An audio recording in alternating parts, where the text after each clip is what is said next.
서울 강남 한식당 주방. 웨이트리스 한지은의 손이 전표 위에서 멈췄습니다. 복도 너머로 방금 스쳐 지나간 남자의 점퍼 안에서 번뜩이던 것 분명히 총이었어요. 그리고 지금 그 남자는 강태훈의 등 뒤로 걸어가고 있었습니다. 지은의 선택지는 딱 둘이었어요. 못 본 척 주방으로 들어가거나 아니면 이 전표에 뭔가를 쓰거나. 빨간 펜을 집어든 건 그 다음 순간이었습니다. 손이 떨렸지만 글씨는 또렷하게 박혔어요. 그 짧은 문장 하나가 평범한 웨이트리스의 인생을 완전히 바꿔놓을 줄은 그때는 몰랐습니다. 이야기가 시작되기 전 잠시만 함께 해주세요. 오늘 이 이야기가 여러분 마음 한켠에 오래 남기를 바랍니다. 마음에 닿으셨다면 구독과 좋아요로 함께 해주세요. 청담원은 간판도 수수하고 골목도 좁았지만 아는 사람은 다 아는 식당이었습니다. 메뉴판에 가격이 없었고 예약을 하지 않으면 들어올 수도 없었죠. 테이블은 8개뿐이었지만 그 8자리를 채우는 사람들이 서울에서 이름께나 날리는 이들이라는 걸 한지은은 4년째 일하면서 온몸으로 알게 됐어요. 지은이 이 식당에 처음 들어온 건 24이었습니다. 이묘선 씨가 면접 자리에서 딱 한 가지를 강조했어요. 보이지 않는 사람이 되라고. 눈에 띄지 말고 말을 아끼고 손님의 일에 관심을 갖지 말라고. 그게 이 식당에서 오래 버티는 유일한 방법이라고 했죠. 지은은 그 말을 그대로 따랐고 덕분에 4년을 버텼습니다. 28이 된 지금도 그 규칙은 변하지 않았어요. 이묘선 씨는 올해 63이었습니다. 혼자 20년 넘게 이 식당을 운영해 온 여자였어요. 가게를 드나드는 사람들의 이야기를 모두 알면서도 단 한 번도 입 밖에 낸 적이 없는 사람이었죠. 지은은 그런 사장님 곁에서 일하면서 침묵이 때로는 가장 강한 무기가 된다는 걸 배웠습니다. 그날은 목요일 저녁이었어요. 예약명은 달랑 2글자 강. 이묘선 씨가 예약 장부를 확인하더니 지은을 조용히 불렀습니다. 오늘 안쪽 룸은 내가 맡아. 알지? 보이지 않는 사람.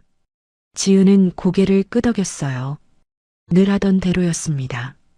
강태훈은 오후 7시 정각에 들어왔어요.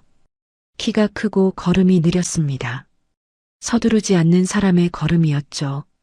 수행원 2명을 입구 쪽 별실에 남겨두고 혼자 안쪽 룸으로 들어섰어요. 잠시 뒤 맞은편에 다른 남자가 자리를 잡았습니다. 깔끔하게 다림질된 정장이었는데 손목시계가 지나치게 반짝였어요. 무엇보다 눈빛이 너무 많이 움직였습니다. 지은은 문어 숙회를 내려놓으면서 그 남자의 왼손 끝이 미세하게 떨리고 있다는 걸 알아챘어요. 하지만 자신이 신경 쓸 일이 아니었습니다. 지은이 룸을 나서려던 순간이었어요. 복도 저쪽 끝에서 낯선 남자가 걸어 들어왔습니다. 예약 손님이 아니었어요. 이묘선 씨의 안내를 받지도 않았죠. 캐주얼한 점퍼 차림이었는데 지은이 좁은 복도에서 그를 스쳐 지날 때 점퍼 앞자락이 살짝 벌어졌습니다. 그 틈 사이에서 검은 금속 광택이 한순간 번뜩였어요. 지은은 멈추지 않았습니다. 걸음을 유지한 채 주방 쪽으로 들어가 카운터에 등을 기댔어요. 손이 먼저 떨렸습니다. 가슴이 요란하게 뛰었고 머릿속에서는 생각들이 엉켰죠. 전화를 해야 하나? 소리를 질러야 하나? 하지만 룸 안에는 태훈이 있었어요. 등을 보이고 앉아있는 그 사람의 뒤로 저 남자가 지금 향하고 있었습니다. 경찰을 부르기엔 시간이 없었어요. 소리를 지르면 총이 먼저 나갈 수도 있었습니다. 지은은 카운터 위에 놓인 전표를 집었어요. 빨간 펜을 찾았습니다. 손이 떨렸지만 글씨는 또렷하게 박혔어요. 뒤에 총 든 남자. 거래는 함정. 지금 당장 나가세요. 전표를 반으로 접어 음료 트레이에 올렸습니다. 그리고 룸 안으로 들어갔어요. 태훈 앞에 음료를 내려놓으면서 전표를 잔 아래에 슬쩍 깔았습니다. 아무 표정도 짓지 않으려고 했는데 지은의 눈이 한순간 태훈의 눈과 마주쳤어요. 태훈은 아무 말도 하지 않았습니다. 음료잔을 집어드는 척 전표를 펼쳤어요. 단 몇 초였습니다. 그의 눈빛이 굳었다가 아주 천천히 다시 부드러워졌어요. 그리고 그는 맞은편 남자를 향해 자연스럽게 웃으며 말했습니다. 실례지만 화장실 좀 잠깐 다녀와도 되겠습니까? 담배 한 대 피우고 싶어서요. 극히 평범한 말이었습니다. 맞은편 남자가 고개를 끄덕였어요. 태우는 천천히 자리에서 일어났습니다. 지은이 먼저 복도로 나왔고 태훈이 뒤따라 나왔어요. 그가 나직하게 물었습니다. 뒷문이 어디요? 지은은 고개만으로 방향을 가리켰어요. 태훈이 그쪽으로 걸음을 옮겼습니다. 지은은 그 자리에 서서 그의 뒷모습이 복도 모퉁이로 사라지는 것을 지켜봤어요. 심장이 두근거렸습니다. 그리고 30초 뒤였어요. 룸 안에서 고함 소리가 터졌고 이어 총성이 두 방 울렸습니다. 총성이 먹고 나서 청담원은 순식간에 아수라장이 됐어요. 주방 쪽에서 비명소리가 들렸고 복도에 있던 손님 하나가 넘어지며 테이블을 쳤습니다. 지은은 그 자리에서 굳어버렸어요. 움직여야 한다는 걸 알면서도 다리가 말을 듣지 않았죠. 이묘선 씨가 카운터 뒤에서 조용히 전화기를 집어드는 게 보였습니다. 손가락이 누르는 번호가 경찰 신고 번호가 아니라는 걸 지은은 직감으로 알았어요. 눌러야 할 번호를 이미 외우고 있는 사람의 손놀림이었거든요. 룸 안을 확인하러 들어가니 맞은편에 앉았던 정장 남자는 흔적도 없었습니다. 의자만 쓰러져 있었고 룸 창문이 활짝 열려 있었어요. 태훈의 수행원 2명은 이미 뒷문으로 뛰어나간 뒤였습니다. 경찰이 도착했을 때 현장에는 빈 의자와 엎어진 그릇들만 남아 있었어요. 총알은 벽에 2발 박혀 있었지만 사람이 다친 흔적은 없었습니다. 신고 접수는 이묘선 씨가 했고 형사들은 간단한 현장 조사를 마친 뒤 연락처를 남기고 돌아갔어요. 그날 밤 지은은 한동안 잠들지 못했습니다. 천장을 보면서 그 남자의 점퍼 안에서 번뜩이던 금속 광택을 자꾸 떠올렸어요. 내가 옳은 일을 한 건지 아니면 해서는 안 될 일에 발을 들인 건지 그 경계가 흐릿했습니다. 다음 날 아침 일찍 자취방 현관문 앞에 작은 종이봉투 하나가 놓여 있었어요. 아무 이름도 적혀 있지 않았습니다. 봉투를 열어보니 낡은 손목시계 하나와 명함 크기의 카드가 들어 있었어요. 시계 뒷면엔 숫자 8자리가 새겨져 있었고 카드에는 짧은 문장 하나만 적혀 있었습니다. 위험하면 이 번호로. 강. 지은은 시계를 손바닥 위에 올려놓고 한참을 바라봤어요. 받아야 하는 건지 모른 척 내려놓아야 하는 건지 머릿속이 복잡했습니다. 하지만 이미 늦었다는 걸 알고 있었어요. 그 전표를 쓰는 순간 자신은 이미 저 너머로 발을 들인 거였으니까요. 출근을 했더니 이묘선 씨가 혼자 홀을 닦고 있었습니다. 지은을 보자마자 대걸레를 세우고 말했어요. 어젯밤 일은 내가 한 거지? 지은이 대답하지 않았습니다. 이묘선 씨의 눈빛이 이미 답을 알고 있다고 말하고 있었거든요. 태훈 씨한테서 연락이 왔어. 내 이름을 물어보더라. 내가 대신 사과했어. 우리 직원이 분수를 모르고 나섰다고. 지은의 표정이 굳었습니다. 사장님, 제가 잘못한 건가요? 이묘선 씨가 잠깐 침묵했어요. 그리고 천천히 말했습니다. 아니야. 근데 앞으로 조심해야 해. 조심해야 한다는 말이 구체적으로 어떤 의미인지 지은은 그날 저녁에 알게 됐어요. 퇴근길에 낯선 차 한 대가 골목 어귀에서 천천히 따라붙었습니다. 골목이 좁아지자 차가 속도를 높이더니 지은 앞을 가로막았어요. 차문이 열렸습니다. 나온 건 어젯밤 복도에서 스쳐 지나쳤던 그 점퍼 차림의 남자였어요. 남자의 눈이 좁아졌습니다. 어젯밤에 강태훈한테 뭐 알려준 거야? 말투가 낮고 거칠었어요. 지은은 뒷걸음질을 쳤습니다. 저는 그냥 음료 서빙한 거예요. 그 전표에 뭐가 써 있었어? 그 순간 뒤에서 발소리가 들렸어요. 돌아보니 짧은 머리에 눈매가 서늘한 30대 초반 남자가 서 있었습니다. 태훈의 수행원이었어요. 어젯밤 별실에 있다가 뒷문으로 나갔던 그 사람이었죠. 따라오시면 됩니다. 짧게 한마디만 했습니다. 점퍼 남자가 한 걸음 앞으로 나왔지만 그 수행원이 한 손을 들어 가로막았어요. 말이 없었습니다. 그 눈빛 하나로 충분했어요. 점퍼 남자가 뒤로 물러섰습니다. 지은은 제 발로 결정을 내렸어요. 어차피 혼자 있어봐야 저 남자가 다시 올 거였으니까요. 차를 타고 강남 한복판의 지하 주차장으로 들어갔습니다.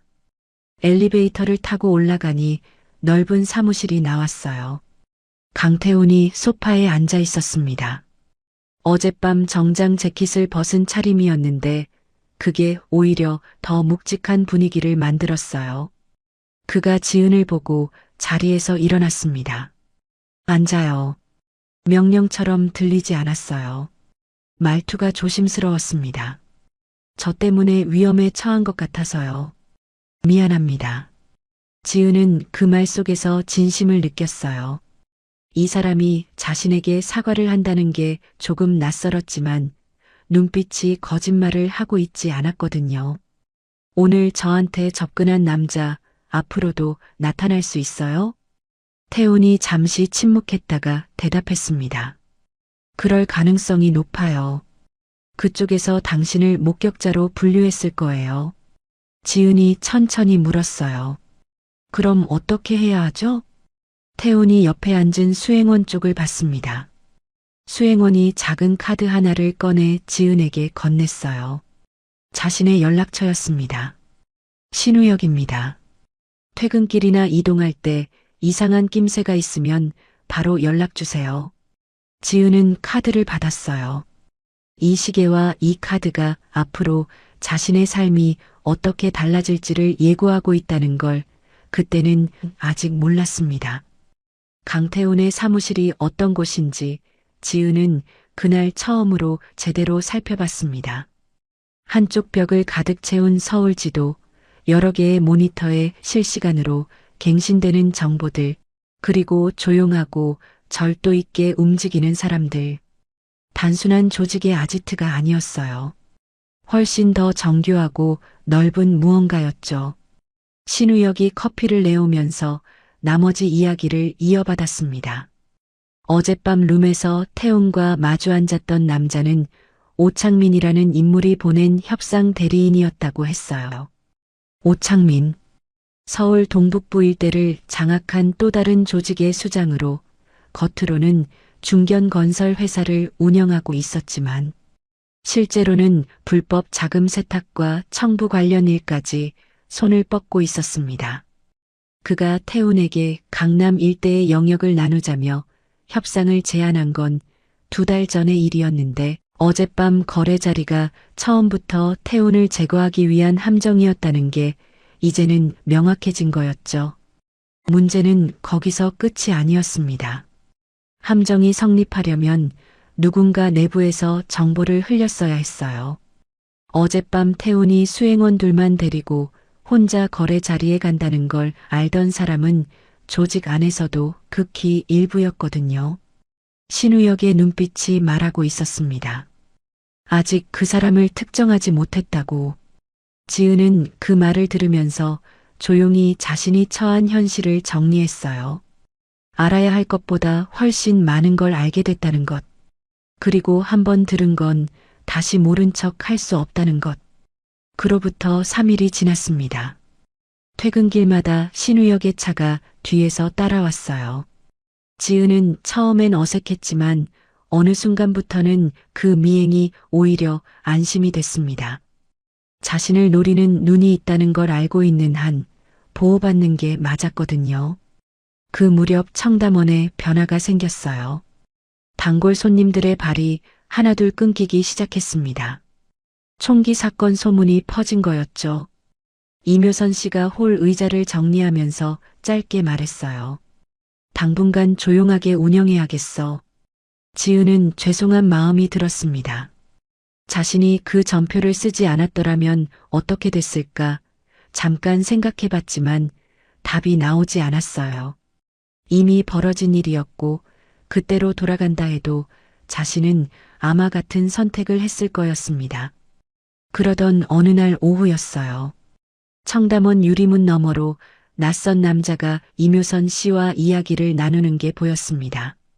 40 중반쯤 돼 보이는 짧은 머리에 얼굴이 검게 탄 남자였는데 명함을 건네며 자신을 강동서 광역수사대 소속이라고 밝혔어요. 이름은 황병철이었습니다. 총기 사건 관련 참고인 조사를 나온 거라고 했죠. 지은은 홀 구석에서 그 장면을 지켜봤어요. 황병철은 이묘선 씨에게 몇 가지 질문을 한 뒤 자리를 뜨면서 카운터 위에 명함 하나를 올려뒀습니다. 이묘선 씨 앞이 아니라 지은 쪽을 향해서요. 두 사람의 눈이 잠깐 마주쳤어요. 황병철이 짧게 고개를 끄덕이고 문을 나섰습니다. 그날 저녁 지은의 핸드폰에 모르는 번호로 문자가 왔어요. 강태훈과 접촉한 거 알고 있어요. 이야기 나눌 용이 있으면 연락 주세요. 황병철 형사. 지은은 한참 그 문자를 들여다봤습니다. 형사가 자신과 태훈의 접촉을 파악하고 있다는 것. 그가 어느 쪽에 서 있는 사람인지 아직은 알 수 없었어요. 섣불리 손을 내밀었다가 잘못된 쪽에 닿을 수도 있었습니다. 며칠 뒤 늦은 밤이었어요. 이묘선 씨가 마감 정리를 다 끝낸 지은을 주방으로 불렀습니다. 자리에 앉기를 기다렸다가 조용히 입을 열었어요. 태훈 씨 조직에 박성우라는 사람 있어. 오래된 측근인데. 이묘선 씨가 말을 잠깐 끊었습니다. 찻잔을 두 손으로 감싸지는 게 보였어요. 그 사람이 오창민 쪽이랑 연락하고 있다는 걸 나는 한 달 전부터 알고 있었어. 지은의 눈이 커졌습니다. 어떻게 아셨어요? 이 식당에 오는 사람들이 많잖아. 그 사람들 중 하나한테서 들었어. 내가 먼저 말을 안 한 건 말했다가 나도 어떻게 될지 몰라서였고 이묘선 씨의 손이 미세하게 떨렸어요. 근데 지금은 내가 이 일에 엮여 있으니까 알아야 할 것 같아서. 지은은 오래 침묵했습니다. 박성우, 태훈의 오래된 측근. 그가 배신자라면 태훈은 아직 그 사실을 모르고 있을 수도 있었어요. 그리고 그걸 전달해야 하는 사람이 지금 이 테이블에 마주 앉아 있었습니다. 지은은 그날 밤 한잠도 자지 못했어요. 박성우. 그 이름이 머릿속에서 떠나지 않았습니다. 태훈의 사무실에서 딱 한 번 봤을 때의 모습이 자꾸 떠올랐어요. 45쯤 돼 보이는 다부진 체격에 태훈 곁에 그림자처럼 붙어있던 남자. 누구도 가볍게 대하지 않고 주변 사람들도 그를 조심스럽게 대하던 사람이었죠. 20년 넘게 태훈의 곁을 지켜온 사람이 오창민과 내통하고 있다는 것. 그 사실이 머릿속에서 자꾸 이상한 방향으로 번졌습니다. 다음 날 아침 일찍 지은은 신우혁에게 연락을 넣었어요. 사무실 번호가 아닌 신우혁 개인 번호로요. 만나자고 했습니다. 신우혁이 잠시 침묵하다가 장소를 알려줬어요. 한강공원 남쪽 선착장 근처였습니다. 바람이 차가웠어요. 신우혁이 먼저 와 있었고 지은은 걸어가면서 주변을 살폈습니다. 별다른 낌새는 없었어요. 이묘선 씨에게 들은 내용을 꺼내자 신우혁의 얼굴이 굳었습니다. 사실이라면 심각한 수준이에요. 태훈 씨한테 직접 전달해 드릴게요. 신우혁이 고개를 저었어요. 지금은 안 됩니다. 내부 구멍이 어디인지 정확히 잡기 전에 함부로 움직이면 오히려 위험해요. 제가 먼저 확인을 해볼 테니 이묘선 씨한테서 들은 거 지금은 더 퍼뜨리지 마세요. 그 자리에서 헤어졌습니다. 짧은 만남이었어요. 그런데 나중에야 알게 된 건 그 선착장 인근에 오창민 측 사람이 있었다는 거였어요. 신우혁과 지은이 나란히 서 있는 장면이 사진으로 찍혔습니다. 그 사진이 그날 오후 박성우의 손을 거쳐 오창민에게 전달됐고요.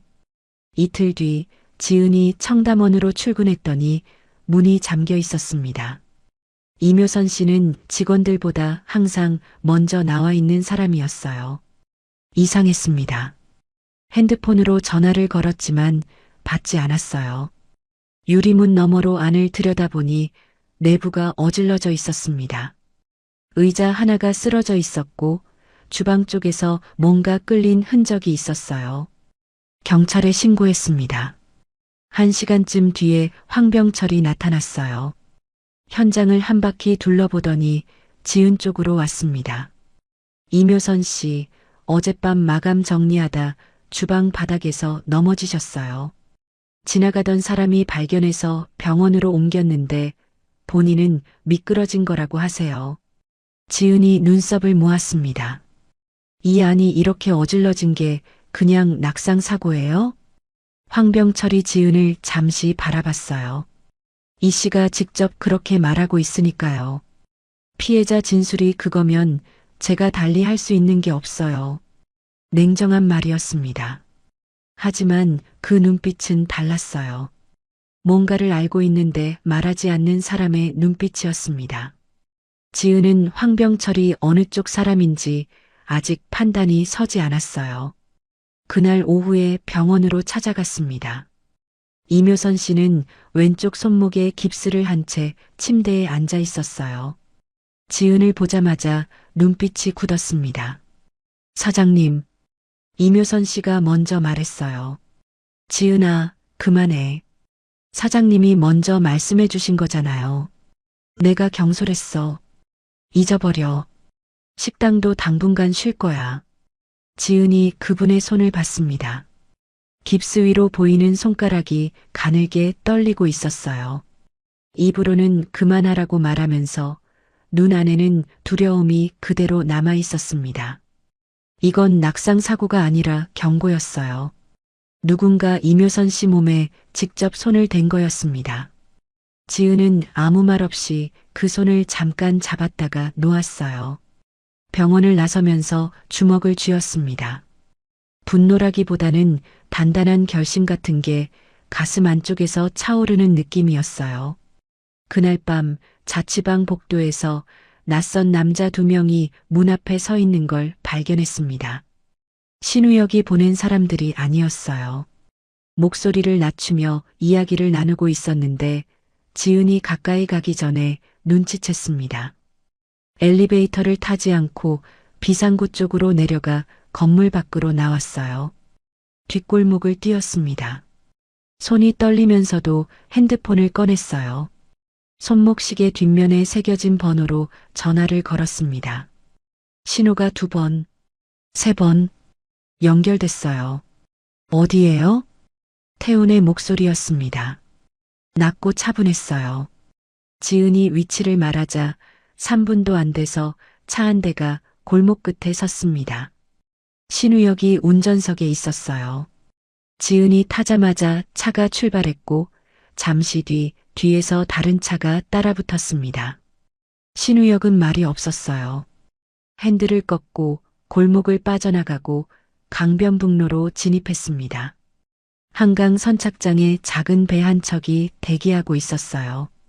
지은은 배에 오르면서 발밑의 강물을 내려다봤습니다. 건너면 다시는 돌아오기 어려울 것 같은 강이었어요. 하지만 그때 지은의 마음속에는 두려움보다 더 선명한 무언가가 자리를 잡고 있었습니다. 이 강을 건너지 않으면 이묘선 씨의 손목을 부러뜨린 사람들이 아무 대가도 치르지 않는다는 것. 그걸 알면서 도망치는 건 지은이 할 수 없는 일이었어요.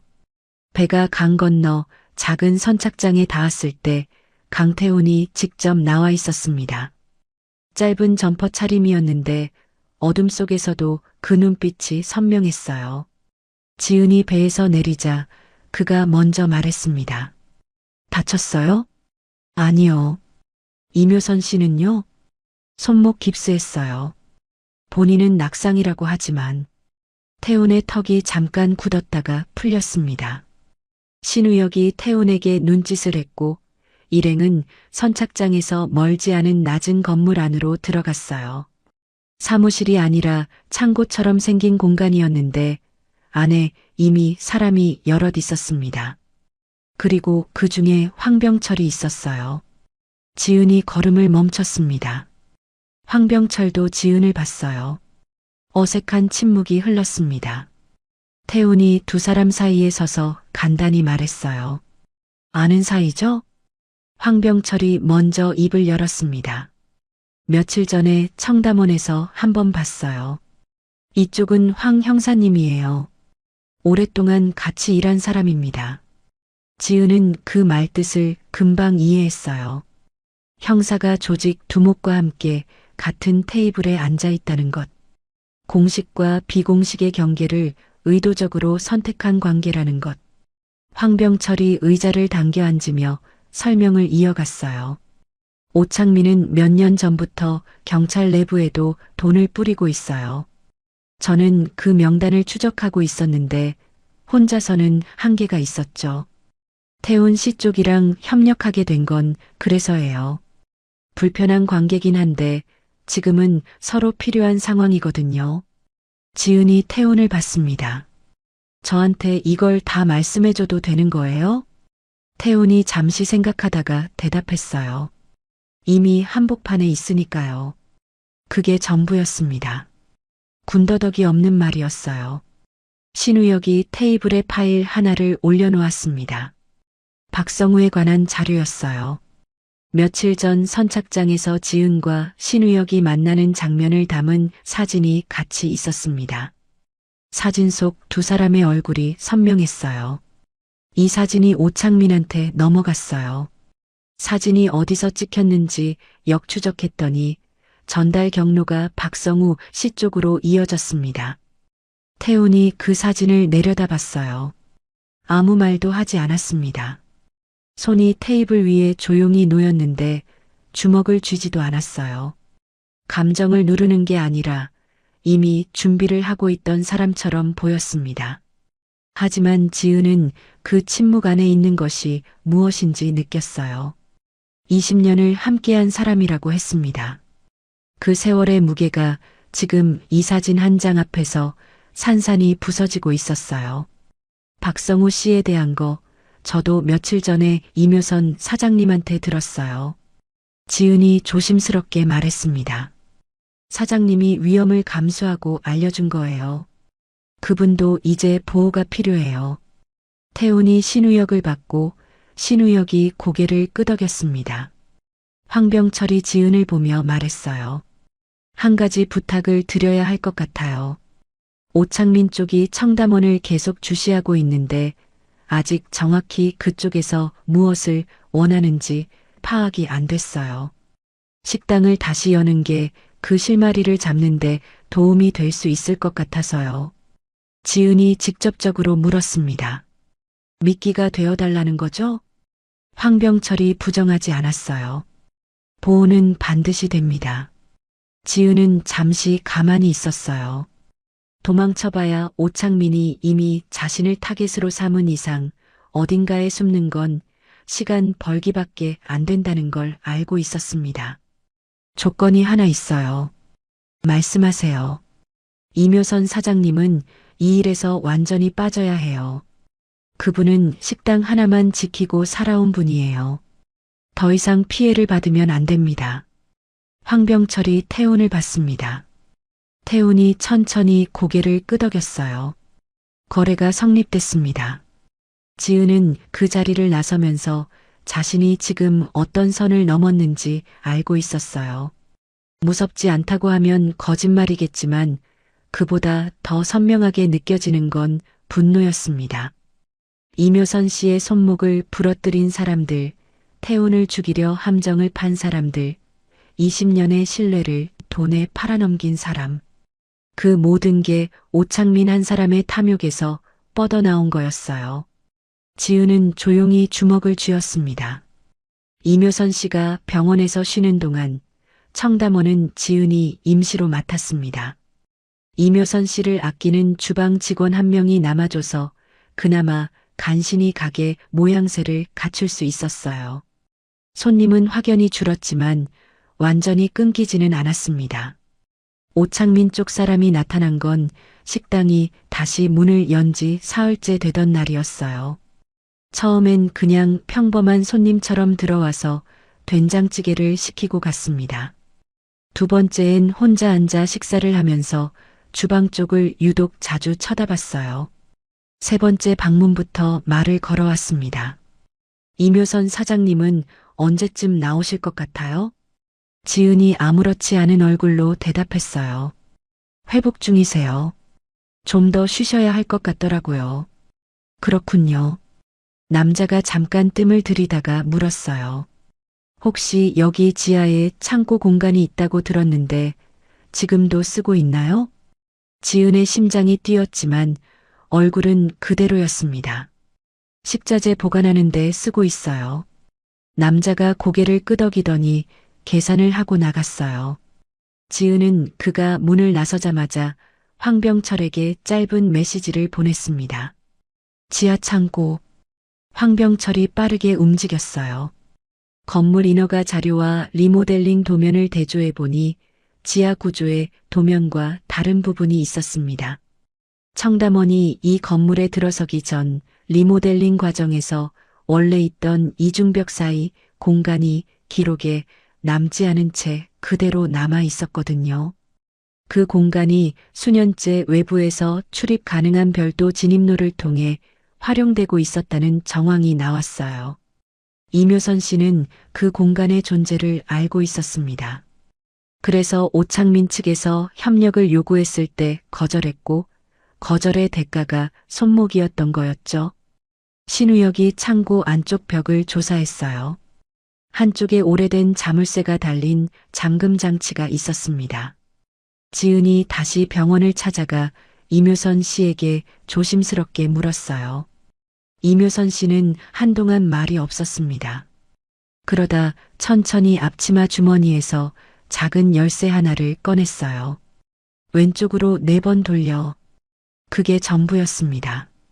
이묘선 씨는 더 이상 묻지도 말하지도 않았어요.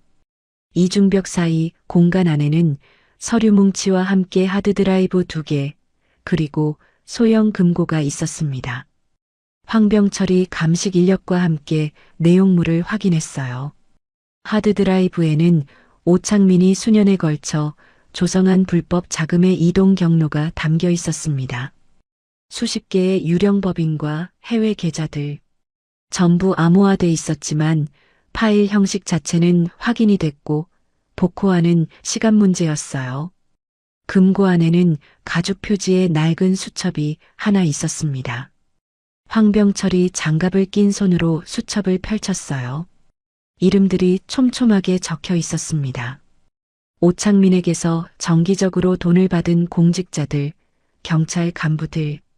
황병철이 그 이름들을 한 장 한 장 넘겨보면서 표정 하나 바꾸지 않았지만 손이 미세하게 떨리는 게 보였어요. 아는 이름들이 있을 수밖에 없었겠죠. 수첩 중간 어딘가에 박성우의 이름도 있었습니다. 매달 일정 금액, 수년째, 20년의 신뢰가 돈으로 기록된 숫자 앞에서 아무 말도 하지 못했어요. 태훈에게 수첩 사진이 전달됐습니다. 태훈은 자신의 이름이 적힌 쪽을 한동안 들여다봤어요. 아무 말이 없었습니다. 신우혁이 옆에서 조용히 서 있었고 지은은 그 공간에서 멀찌감치 떨어져 있었어요. 그 침묵이 어떤 말보다 무거웠습니다. 그 무렵이었어요. 박성우가 갑자기 사무실의 모습을 드러냈습니다. 아무것도 모르는 얼굴이었어요. 지은이 청담원 쪽에서 움직임을 보이고 있으니 자신이 직접 정리하고 오겠다고 했습니다. 태훈이 짧게 말했어요. 됐어. 그쪽은 내가 알아서 해. 박성우가 잠깐 멈칫했습니다. 평소와 다른 톤이었거든요. 하지만 그는 고개를 끄덕이고 물러났어요. 복도로 나가자마자 핸드폰을 꺼내 어딘가로 전화를 걸었습니다. 신우혁이 멀리서 그 모습을 지켜봤어요. 전화가 연결된 쪽 번호가 확인됐습니다. 오창민의 측근이었어요. 판이 좁아지고 있었습니다. 오창민이 움직였습니다. 사흘 뒤 그는 강남 한복판 호텔 라운지에 자리를 잡고 태훈 측에 연락을 넣었어요. 거래 조건을 다시 이야기하고 싶다는 명목이었습니다. 어젯밤의 함정이 실패로 끝난 뒤 첫 번째 공식적인 접촉이었어요. 태훈은 가지 않았습니다. 대신 황병철이 광역수사대 인력을 이끌고 호텔 일대를 포위했어요. 오창민의 직속 부하 3명이 현장에서 연행됐고 오창민 본인은 가까스로 뒷문으로 빠져나갔습니다. 그리고 그 뒷문으로 함께 달아난 사람이 한 명 더 있었어요. 박성우였습니다. 이제 완전히 적의 편으로 돌아선 거였죠. 태훈이 신우혁에게서 그 보고를 들었을 때 그는 자리에서 일어나 창 쪽으로 걸어갔어요. 한참 서울 야경을 내려다봤습니다. 지은은 그 뒷모습을 보면서 20년이라는 세월이 사람 안에서 어떻게 무너지는지를 봤어요. 분노가 아니라 오래된 무언가가 조용히 소진되는 것 같았습니다. 그로부터 다음 날이었어요. 청담원에 다시 그 남자가 왔습니다. 3번 왔다 간 오창민 쪽 사람이었어요. 이번엔 음식도 시키지 않고 카운터 앞에 서서 지은을 봤습니다. 사장님한테 전할 말이 있어요. 지하 공간 안에 있는 거 오늘 중으로 돌려주면 없던 일로 하겠다고요. 지은이 조용히 대답했어요. 저는 무슨 말씀인지 모르겠는데요. 모른 척하면 사장님 손목이 또 어떻게 될지 모르죠. 지은의 얼굴에 아무 감정이 드러나지 않았습니다. 그게 이 남자의 말이 자신에게 통하지 않는다는 신호였어요. 남자가 돌아서며 한마디 더 했습니다. 오늘 밤까지예요. 남자가 나가자마자 지은은 황병철에게 전화를 걸었어요. 오창민이 회수하러 온다는 것. 하드드라이브와 수첩이 이미 수사대 손에 있다는 건 그쪽이 모르는 거였습니다. 황병철이 즉각 인력을 배치했어요. 지하 창고 외부 진입로, 식당 주변, 건물 옥상까지. 그날 밤 11시쯤 인력 5명이 외부 진입로를 통해 접근했다가 현장에서 전원 체포됐습니다. 하지만 그게 전부가 아니었어요. 박성우가 그 5명과 별도로 움직이고 있었습니다. 태훈이 있는 건물 쪽이었어요. 신우혁이 먼저 발견하고 정문을 막았지만 박성우는 비상구 쪽 열쇠를 갖고 있었습니다. 20년을 함께하면서 생긴 빈틈이었죠. 박성우가 사무실 문을 밀고 들어왔을 때 태훈은 혼자 소파에 앉아 있었어요. 불을 절반만 켜놓은 상태였습니다. 놀라지 않았어요. 왔어. 두목. 앉아. 박성우가 천천히 의자에 앉았습니다. 두 사람 사이에 긴 침묵이 흘렀어요. 그 침묵이 어색하지 않았습니다. 20년의 세월이 만들어 놓은 침묵이었거든요. 태훈이 먼저 말했어요. 수첩에서 내 이름 봤어. 박성우가 눈을 내리깔았습니다. 아무 말도 나오지 않았어요. 20년 동안 뭐가 부족했어? 묻는 말이었지만 따지는 말이 아니었어요. 진짜로 이유를 알고 싶은 것 같았습니다. 박성우가 오래 침묵하다가 대답했어요. 부족한 게 아니었어요. 그냥 지쳐 있었던 것 같아요.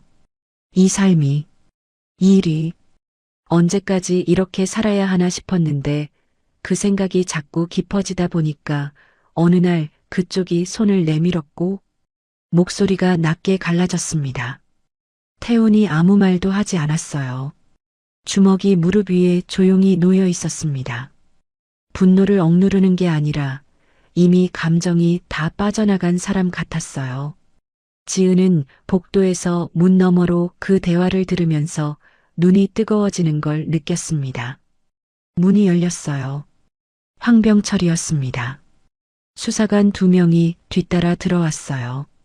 박성우가 천천히 자리에서 일어났습니다. 태훈을 마지막으로 한 번 봤어요. 무언가를 말하려다 결국 입을 다물었습니다. 수갑이 채워졌어요. 박성우가 문 밖으로 나갔습니다. 태훈이 그를 배웅하지 않았어요. 창 쪽을 보고 앉은 채 서울 야경 어딘가를 오래 바라봤습니다. 황병철이 잠시 뒤 지은 쪽으로 왔어요. 하드드라이브 복구화됐어요. 오창민 구속영장 청구할 수 있을 것 같습니다. 구속영장이 발부됐습니다. 오창민은 나흘간의 도피 끝에 인천 인근 항구에서 붙잡혔어요. 위조 여권을 들고 해외 출항을 시도하던 참이었습니다. 현장에서 거세게 저항했지만 결국 수갑을 찼어요. 불법 자금 조성, 청부 폭행 교사, 공무원 뇌물 공여, 혐의 목록이 줄줄이 이어졌습니다. 황병철에게서 연락이 온 건 그날 오후였어요. 끝났어요. 2글자였습니다. 지은은 핸드폰을 들고 한동안 그 문자를 바라봤어요. 끝났다. 그런데 몸이 그 말을 한 번에 받아들이지 못했습니다.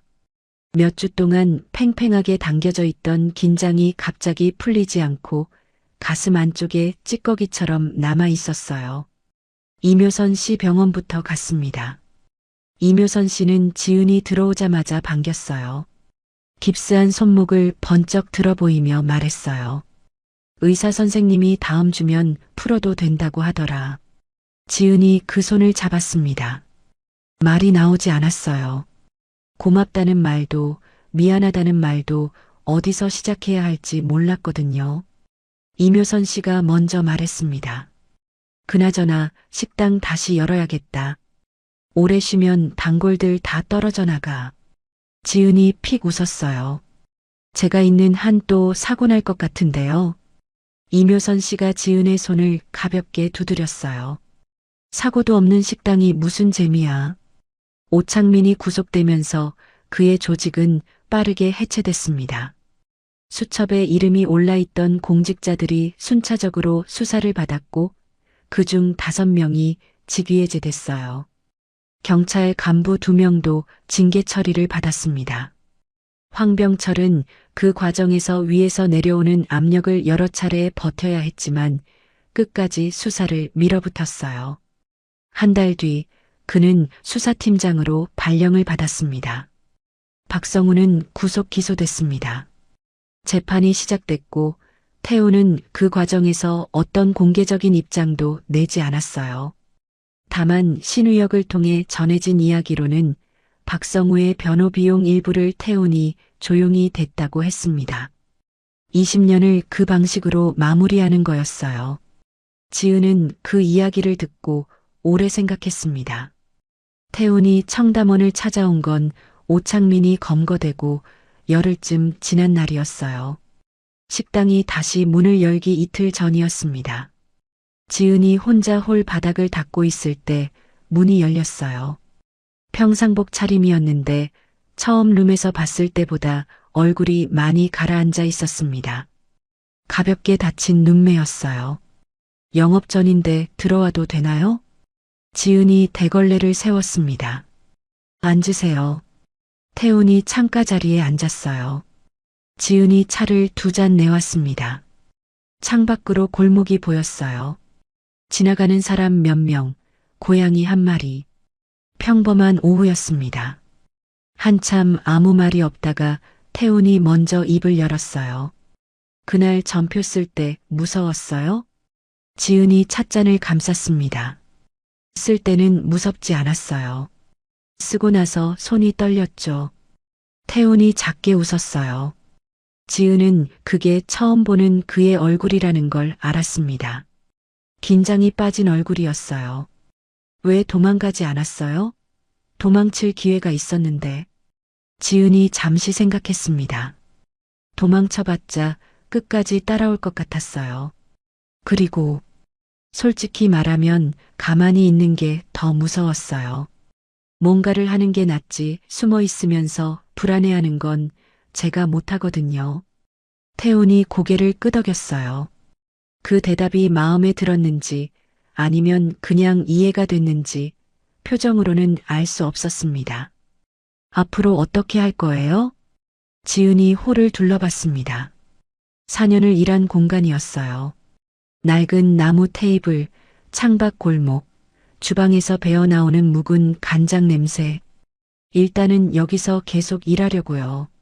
사장님 손목 완전히 나을 때까지는 제가 가게 맡아야 하고, 그 다음 되면 생각하죠. 계획을 그렇게 짧게 잡아요? 지은이 눈을 들었습니다. 조직 두목이 저한테 장기 계획을 물어보시는 거예요? 태훈이 잠깐 멈칫하다가 웃었어요. 어색하지 않은 웃음이었습니다. 태훈이 차를 다 마시고 일어났어요. 자리를 나서면서 지갑을 꺼냈습니다. 지은이 손을 저었어요. 오늘은 영업 전이에요. 그럼. 태훈이 문 앞에서 한 번 뒤를 돌아봤습니다. 고마워요. 진심으로. 지은이 대걸레를 다시 집어들며 말했어요. 저도요. 태훈이 골목으로 사라졌습니다. 지은은 그 뒷모습이 골목 모퉁이로 돌아보이지 않을 때까지 서 있었어요. 그리고 나서 다시 바닥을 닦기 시작했습니다. 내일 영업 준비가 남아 있었거든요. 전표 한 장, 빨간 펜, 짧은 문장 하나. 그게 이 많은 걸 불러왔다는 게 아직도 실감이 나지 않았지만 후회는 없었어요. 그 순간 자신이 할 수 있는 일을 했고 그게 옳았다는 걸 알고 있으니까요. 여러분, 오늘 이야기 어떠셨어요? 전표에 빨간 펜으로 짧은 문장 하나를 써내려 가던 지은이의 떨리는 손이 자꾸 눈에 밟히시지 않나요? 거창한 무기도 대단한 힘도 없었지만 그 작은 용기가 이묘선 사장님을 지켰고 진실을 드러냈고 오래된 배신을 끝냈습니다. 우리도 살아가면서 그런 순간을 만나죠. 말을 해야 하나, 그냥 넘겨야 하나, 나서야 하나, 모른 척해야 하나. 정답이 정해진 선택은 아무것도 없지만 진심에서 나온 선택은 언제나 어딘가에서 빛을 냅니다. 오늘 지은이의 이야기가 여러분께 작은 용기와 따뜻한 위로가 되었으면 좋겠어요. 재미있게 들으셨다면 구독과 좋아요 부탁드립니다. 다음 이야기도 함께해요.